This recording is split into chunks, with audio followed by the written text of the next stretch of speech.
The 24-hour convenience store on the corner of Mapodero was the kind of place the city forgot existed until it needed something at 2 in the morning.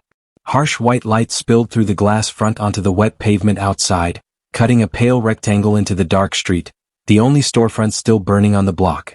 Inside, the air smelled of instant ramen broth and the faint chemical sweetness of energy drinks, and the only sound was the low refrigerator hum and the soft beep of a barcode scanner. Esther was behind the register. She was 22, small enough that the navy store vest hung slightly off one shoulder no matter how many times she adjusted it, her dark hair pulled back in a ponytail. She'd retired 3 times since her shift started at 10. She moved through the motions of closing inventory the way she moved through most things, quietly, precisely, without wasting a single gesture. Straighten the display rack. Count the change tray. Wipe the counter in long, even strokes. She had learned early that the best way to survive a night shift alone was to make yourself part of the furniture. She had the night shift memorized the way some people memorize song lyrics, not because she tried but because repetition had pressed it into her. The insomniac in the gray coat came in at 11:15 every night for a bottle of banana milk and never made eye contact. The university student with the broken headphone wire showed up around midnight for 2 triangle kimbap and always checked his phone while she counted his change. The older man who smelled like a factory floor came in just before 1, bought cigarettes and a coffee, and always said the same thing on his way out. "Stay safe, miss," in a voice that suggested he knew better than most what the night could do to a person. She knew their faces better than she knew her neighbors. She knew what hour brought the lonely ones, what hour brought the hungry ones, and what hour brought the ones who just needed somewhere bright to stand for a few minutes before going back to whatever waited for them in the dark. She was good at reading people. She was better at being invisible. So when the door opened at 12:40 and the man who came through it filled the frame in a way that felt immediately wrong, Esther registered it before she looked up. There was a sound of trouble, a particular weight in a footstep, a specific way a door got pushed instead of opened, and Victor had all of it. He was large. Not tall in an elegant way but broad in a way that suggested he had spent most of his life using his size as an argument. His black leather jacket was open over a patterned shirt that was half untucked, his dark hair damp and matted to his forehead, his face flushed the deep red of a man who had been drinking since before dinner and had no intention of stopping. He moved through the door sideways, clipping the rack of phone chargers near the entrance and sending it swaying, and he didn't look back at it. Esther's hands kept moving. She didn't look up. She gave him the standard greeting, the flat, practiced phrase she'd said 10,000 times, and kept her eyes on the inventory sheet in front of her. She heard him move toward the back refrigerators. Heard the heavy drag of his footsteps. Heard the refrigerator door open and close, then open again. The deliberate slowness of it, the way he took his time pulling bottles out and setting them back, pulling them out again, she recognized that too. Men like this moved slowly when they wanted you to feel their presence. When they wanted you to understand that they were in no hurry and that you were not able to make them be. She kept her face even and waited. He came to the counter and set 2 bottles down hard. She scanned them without comment, her eyes on the screen. The total appeared. She stated it. He didn't reach for his wallet. Instead, he leaned forward on the counter with both forearms, lowering his face closer to hers, and read her name tag out loud in a way that turned her name into something she didn't recognize. He said something about her face, about her ponytail, about how long it would take her to smile for him. Esther met his eyes for exactly 1 second, long enough to make clear she had heard every word, and stated the total again. The air shifted. She felt it before she could name it, the way the temperature in a room changes when something is about to go wrong. The college student near the back went still. She could hear it, the absence of the rustling bag, the stopped shuffle of feet. The store held its breath. Victor's jaw tightened. He was not used to being restated at. He was not used to a girl in a navy vest looking at him like he was a problem to be processed rather than a person to be feared, and the fact that she had done it so calmly, so completely without drama, made it worse than if she had trembled. He said something else.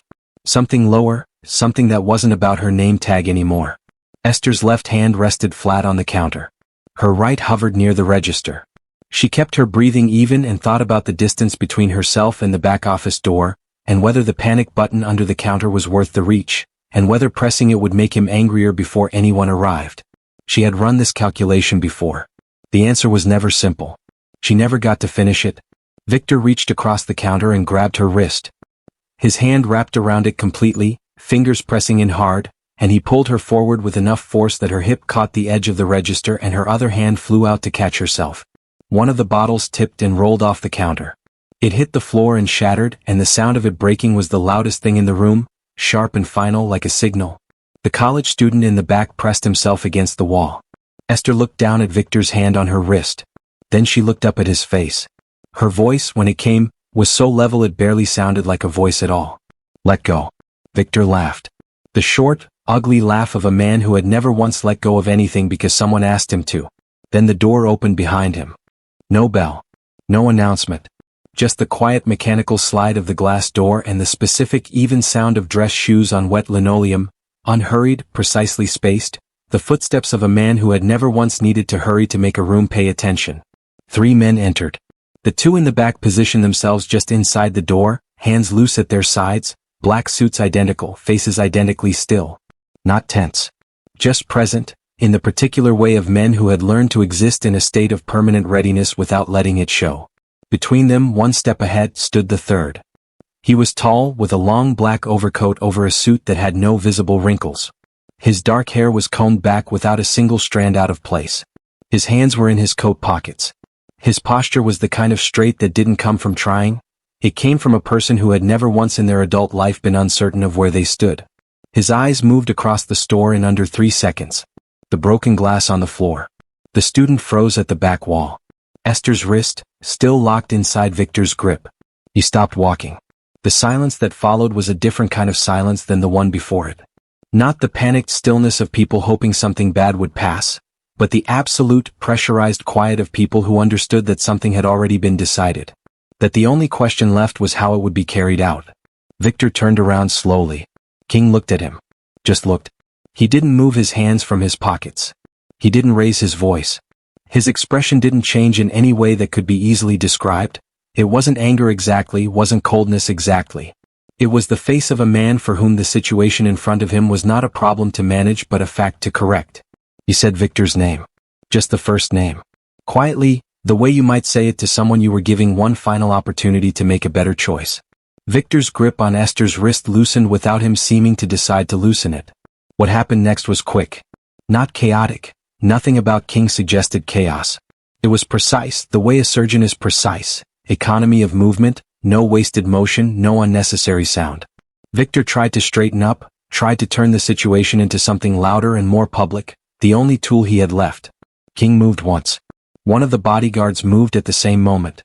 It was brief and it was complete, and when it was over, Victor was on the floor beside the broken glass, breathing but still, his leather jacket twisted around him like something discarded. The store was completely silent. King straightened his coat sleeve. He walked to the refrigerated section at the back, took a bottle of water and came to the counter. He set it down in front of Esther with no more ceremony than any other customer. He looked at the screen, took out his wallet and placed the exact amount on the counter without being told the total. Then he looked at her. It lasted 1 second. Maybe less. But it was the kind of look that took full inventory, not of her appearance, but of the fact that she was still standing exactly where she had been standing before he walked in, her spine straight, her face composed, her eyes giving him nothing he hadn't earned. He picked up his water. He walked out. The door slid closed behind him and the fluorescent lights buzzed on, indifferent as though nothing had happened at all. The next afternoon, a man in a black suit came into the store at 3 o'clock and asked for Esther by name. She looked at him for a moment, then went back to restocking the chip display. She told him she wasn't interested. He said he was only there to make sure she was all right. She said she was fine and that he could leave. He hesitated, the way men do when they have been given instructions and the person in front of them is not following the expected script. Then he left. King came himself at 6. He was dressed the same as the night before, coat and suit, not a single concession to the fact that he was walking into a convenience store in the early evening to speak to a cashier who had already sent his man away. He came to the counter and stood there, and Esther looked at him and said evenly that she had not asked for his help, did not need his protection, and would appreciate it if he stopped sending people to her place of work. King said nothing for a moment. He had the particular stillness of someone who was not unused to being told things they didn't agree with and had learned that responding immediately was rarely the most efficient choice. Then he told her that Victor had made 3 phone calls that morning. That the second call had been to his father, who had money and a long memory. That the third had been to a man whose specific profession was making problems disappear quietly, and that Esther, whether she felt like one or not, was now a problem. He reached into his coat pocket, placed a card on the counter between them, and walked out without waiting for her response. Esther looked at the card for a long time. Then she slid it under the register tray and went back to work. She did not call the number. Instead, she changed her route home, adding 7 minutes to a walk she had timed to the minute. She picked up a second shift on Thursday, reasoning that more hours meant less time walking alone, and told herself that the feeling sitting in her chest, low and persistent like a stone she'd swallowed, was just the residue of an unpleasant night and nothing more. She was not a person who frightened easily. She had grown up in a small apartment with thin walls and a mother who worked 2 jobs and came home too tired to be afraid of anything, and that practicality had transferred itself to Esther the way most things transfer between a parent and a child, not through instruction but through example.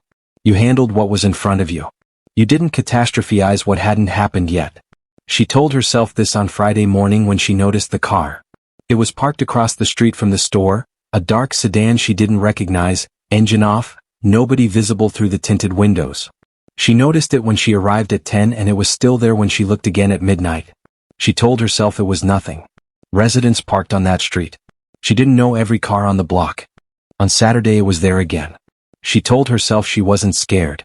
She admitted quietly to herself only that she was very tired of pretending that she wasn't. The hang-up call came on Sunday, the store phone ringing at 11:40 and going silent the moment she answered. It rang again at 12:15. She stood with the receiver in her hand the second time and listened to the silence on the other end, and the stone in her chest shifted into something heavier. She thought about the card under the register tray. She did not take it out. King came back on Monday without his bodyguards. He was wearing a plain dark jacket over a black shirt, no tie, no overcoat, and if she had seen him on the street without context she might have placed him as a businessman after hours, someone senior enough that the suits were automatic but casual enough that he knew when to take them off. He came to the counter, ordered a coffee from the machine near the window, and took it to the small 2-seat counter that faced the street. He didn't speak to her. He sat with his coffee and looked out the window, and Esther went about her shift, and neither of them acknowledged the other's presence, and it was, somehow, completely different from being alone. She restocked the refrigerator section. She processed 2 customers. She wiped down the counter a second time because she needed something to do with her hands.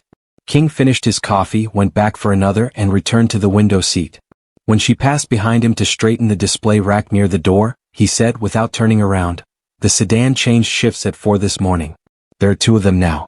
Esther kept her hands on the display rack. She didn't turn around either. "I know," she said. Silence. At 2 o'clock her shift ended. She collected her bag from the back office, changed her vest for her regular jacket, and came out to find King standing near the door. His hands were in his jacket pockets. He looked at her without any particular expression and didn't say anything. She walked past him and out the door. He fell into step beside her at the exact moment the cold air hit her face, matching her pace without being asked, without announcing himself, as though this was something that had already been agreed upon in a conversation she hadn't been present for. "You don't have to do this," she said. "I'm going this direction," he said. She looked at him sideways. The bus stop was east. She had never seen him go east. She said nothing. They walked. The street was quiet, just the distant sound of a truck somewhere and the wet slap of their shoes on pavement that hadn't fully dried from the afternoon rain. He didn't try to speak. He didn't try to fill the silence with reassurance or explanation or the kind of performance that men often produced when they wanted something from a woman who hadn't given it to them yet. He just walked beside her, his pace steady, his presence solid and uncomplicated, and Esther kept her eyes forward and thought about how strange it was that of all the ways she had felt in the past 4 days, this, walking next to a man she didn't trust, toward a bus stop he had no reason to go to, was the least afraid she had felt since the glass broke on the floor. She didn't say that. She got on the bus. He didn't follow. She looked back once through the window and he was already gone. They came on a Tuesday afternoon, when the store had the particular hollow quiet of a weekday between lunch and the after-work rush. Just Esther behind the counter and one elderly woman near the back reading the labels on instant soup. 2 men came in together. They were not loud. They did not touch anything. They came to the counter and one of them smiled at her, a smile with no warmth in it at all, the kind that was simply a shape made by a face, and he said that they had heard about the incident on Friday night. Said it was unfortunate. Said that the man involved was a person with a lot of friends, and that his friends were hoping the whole thing could be resolved without any further unpleasantness. He used the word unpleasantness the way people use complicated words when they want to make a simple threat sound polite. He said he hoped she understood. Esther held the counter edge with both hands and kept her face exactly where she needed it to keep it, and she said she understood, and she thanked them for coming in, and she watched them leave. The elderly woman near the back paid for her soup and left without looking up. Esther stood alone in the store. The refrigerators hummed. The fluorescent light buzzed. She stood very still for almost a full minute, and then she reached under the register tray, took out the card, and dialed the number. It rang once. "I need to speak with King," she said. Pause. "Then, he's already on his way. He arrived in 11 minutes. Not with a convoy, not with the synchronized arrival she had seen that first night. Just King, alone, coming through the door the way he always came through doors. Unhurried, certain, taking full inventory of the room in the first 3 seconds. She told him what the men had said. She told him their faces, their build, the exact words they had used. She told him all of it without embellishment, the way she told him everything, straight and plain, no performance. King listened without interrupting. When she finished, the silence stretched out for a moment, and something passed across his face that she hadn't seen before. Not anger, not calculation, but something underneath both of those things, something that was quieter and more absolute. He took out his phone. He made 2 calls. The first lasted 40 seconds and was entirely in Korean, his voice low and even. The second lasted less than 20 and ended with a single sentence she didn't catch. He put the phone away. "Stay in the store," he said. "I'll be back before your shift ends." He left. She didn't see what happened after that. She didn't want to. She had made a decision when she dialed the number, and the decision was that she needed to be honest with herself about what she was asking for when she asked for his help. Not protection from a boy with bad manners, but protection from the kind of people who sent 2 men to smile at her in the middle of the afternoon. Those were different things, and she had spent 4 days pretending she couldn't tell the difference. He came back at 1:30 in the morning, 40 minutes before her shift ended. He sat at the counter by the window with a coffee he didn't drink and didn't explain where he had been or what had been handled. She didn't ask. But she could see it in the set of his shoulders. Something done, something finished, the particular stillness of a person who has been carrying a weight and has just set it down. After a while, she came out from behind the counter and sat in the other seat. They sat side by side facing the dark street. "Are you afraid of me?" he asked. He wasn't looking at her. His voice was the same as it always was, low, even, no particular hope attached to any answer she might give. Esther thought about it honestly, the way she thought about everything. "Yes," she said. He nodded once, slowly, like someone checking a fact against a list. "Good," he said. "That's the correct answer." She looked at the side of his face. The clean line of his jaw, the way he held himself even when no one was watching, the small tension around his eyes that she suspected never fully went away. "Most people would lie," she said. "Most people," he said, "want something from me." She said nothing to that. Outside, a truck passed, its headlights sweeping briefly across the wet glass and then gone. "What happened to them?" she asked. "They won't come back." "That's not what I asked." Pause. Long enough that she thought he might not answer. "They delivered a message," he said finally. "I sent one back." She didn't ask anything else. She understood that there were answers she could live inside and answers she couldn't, and she had just reached the edge of that line and chosen to stop walking. That was its own kind of honesty. They sat until her shift ended. He walked her to the bus stop without being asked. She got on the bus without saying goodbye, and he was gone when she looked back through the window, and she rode home in the dark and tried to understand what it meant that the most straightforward conversation she had ever had with another person had happened with a man whose entire life was built on things unsaid. The danger passed the way danger does when someone with real power decides it should, not with a dramatic announcement, just with an absence. The sedan didn't come back. The phone stopped ringing at midnight. Victor did not reappear, and the 2 men who had smiled at her never returned, and the world of the store went back to being what it had always been, small, fluorescent, and hers. 4 days passed. Then 5. On Tuesday, a different Tuesday 8 days after the last one, the door slid open at 11:15 and King came in. He was alone. Plain jacket again. He went to the coffee machine without looking at her, filled a cup, and picked up a bottle of water from the refrigerator section. He came to the counter and set both down. Esther scanned the water. Scanned the coffee. The total appeared on the screen. She stated it. He paid. She handed him his receipt. He picked up his items. He turned toward the door. She watched him take 3 steps before the question came out of her, not because she had planned to ask it, not because she had rehearsed it, but because it was the only honest thing left between them and she was tired of walking around it. "Why do you keep coming back?" He stopped. He stood with his back to her for a moment, just long enough that she thought maybe he would keep walking, that he would fold this, whatever this was, back into the silence he usually kept around himself. Then he turned around. He looked at her the way he had looked at her that first night across the counter, after Victor was on the floor and the broken glass was still settling, like he was checking something against a measurement he carried inside himself. Full, direct, without performance. "You didn't break," he said. 3 words. Plain and unpolished, with no decoration around them, no follow-up, no attempt to make them mean more than they were. Just the truth, offered across a convenience store counter at 11:15 on a Tuesday night. Esther looked at him. She understood what he meant, not that she was strong, not the flattering version, but the specific thing he had seen, the thing she had never shown anyone on purpose and couldn't have hidden from him if she tried. That she had stood in the middle of something that would have broken most people and had not reorganized herself around the fear of it. That she had stayed exactly herself. She had never had anyone named that before. She didn't smile. She was not a person who performed feelings she was still in the process of having.